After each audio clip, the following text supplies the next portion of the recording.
Assalamualaikum warahmatullahi wabarakatuh. Halo semuanya, perkenalkan aku Dwi Ratri Oktavianita, mahasiswi Prodi Psikologi Universitas Proklamasi 45 Yogyakarta.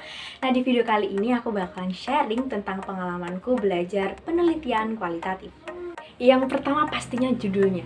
Judulnya apa sih? Nah, jadi judul yang aku angkat itu adalah analisis kondisi kematangan emosi pada perempuan yang menikah muda akibat hamil belum menikah di desa X.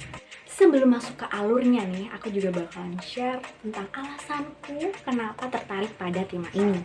Jadi alasanku adalah karena tema ini tuh merupakan fenomena sosial yang perlu mendapatkan perhatian lebih.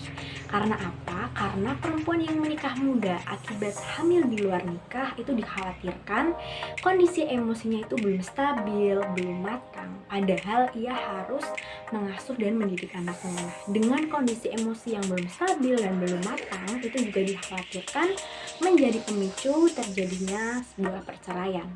Kita lanjut ke alur penelitian. Yang pertama itu adalah menemukan atau mengidentifikasi masalah. Jadi ini tuh kita nemuin permasalahan apa sih yang nantinya bakalan kita teliti. Nah, caranya adalah dengan kita tuh peka terhadap lingkungan, membuka mata, membuka telinga untuk menemukan fenomena apa yang bisa kita teliti dan perlu kita teliti.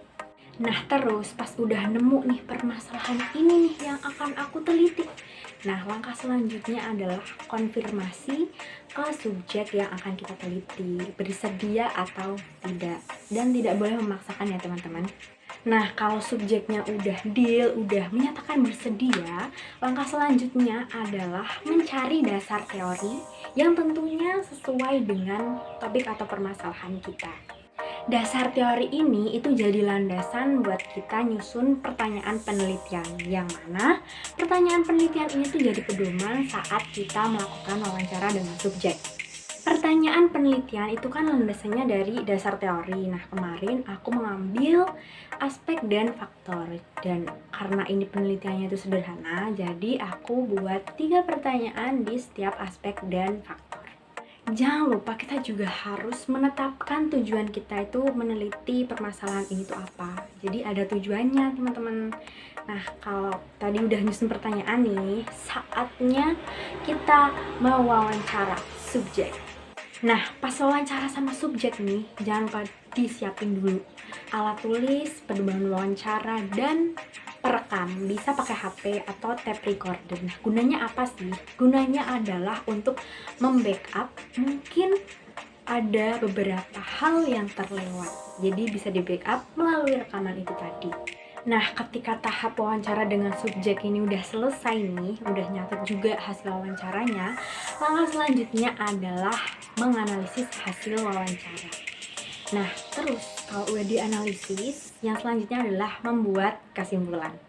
Oke, tadi judul udah, terus alasan kenapa tertarik juga udah, terus ini tadi alur juga udah. Nah, yang selanjutnya adalah apa sih yang aku pelajari dari pengalaman belajar penelitian kualitatif ini?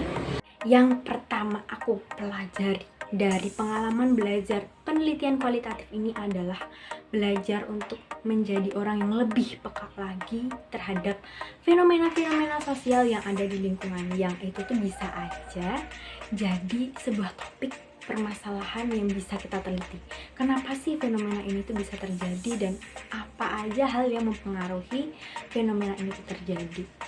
Yang kedua, pas di sesi wawancara itu aku belajar gimana caranya buat jadi pendengar yang baik.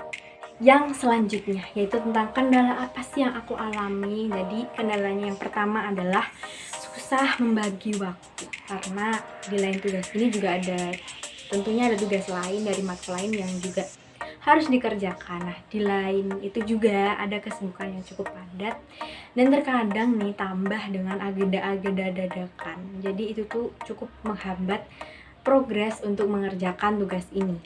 Nah, cara aku mengatasinya adalah dengan membuat skala prioritas yang itu tuh detail. Jadi misalnya tugas A itu deadline-nya hari Sabtu. Oh, berarti hari Senin nih mulai ngerjain. Oh, hari Senin itu di jam segini sampai segini. Nah, paling nggak itu ada progres walaupun cuma 1%. Kendala yang kedua yaitu beberapa kali subjek itu cancel jadwal wawancara, yang itu membuat progresnya terhambat lagi. Nah, cara aku mengatasinya adalah dengan membuat plan B. Jadi aku jadwalkan di hari Senin ini plan A-nya. Nah, sekalianlah aku jadwalin kemungkinan kalau dia cancel lagi, maka udah ada plan B di hari lain. Kayak gitu sih. Jadi cukup bisa dikondisikan.